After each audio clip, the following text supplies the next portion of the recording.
Hello, I'm Brigantia Blackbird of Blackbird's Brew. Happy Wednesday and welcome back to our series on the Havamal. This week we are going to examine verse 45. And as always, we will begin by looking at three different translations.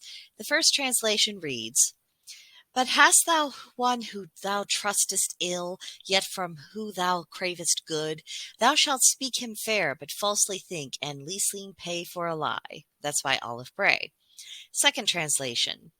If thou hast another whom thou little trustest, yet wouldst good from him derive, thou shouldst speak to him fair, but think craftily, and leasing pay with lying. And that's from vikingerg.org. Final translation, which comes from the Calvi Havamal, because I thought we would benefit from something that's a little bit more plain spoken, reads as follows. If you have another friend and don't trust him worth a spit, but want something from him, speak kindly, but don't be surprised if you find yourself betraying that kindness. And that's by Dr. Jackson Crawford. So, have you ever heard the old saying, with friends like these, who needs enemies? If you have, then you understand the general gist of this particular verse.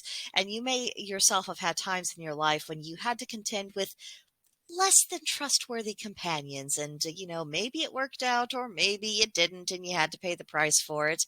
Now, of course, in a perfect world we would all be honorable, trustworthy people who could be relied upon in fair weather or foul.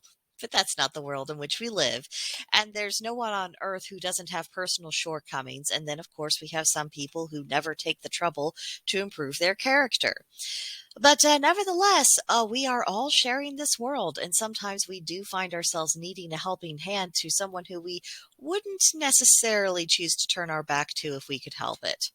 So on these occasions, it's prudent to approach such people with graciousness, goodwill, but to still keep an eye on them. And this doesn't have to be thrown in their faces, which would be counterproductive and inviting treachery.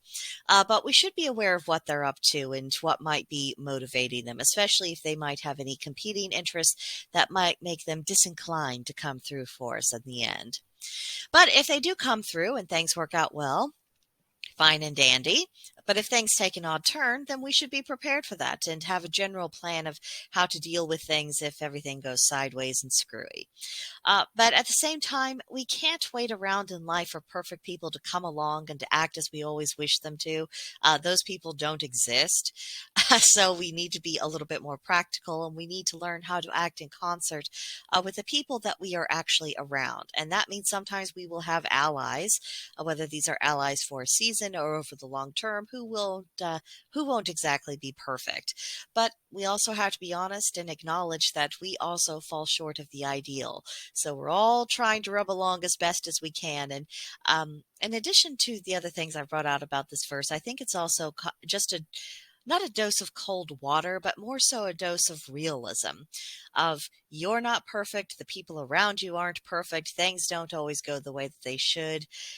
You need to figure out how to cope and deal with this natural tendency. So that's what I got out of the verse this week. Now it's your turn. Let me know what you think of this verse. Did you get something different out of it? Did your thoughts take you in a different direction? Or are you thinking along similar lines and you just feel like discussing it? In which case, please do, either in the comments section or come see us on Gilded. There's a link to join us in the description box below.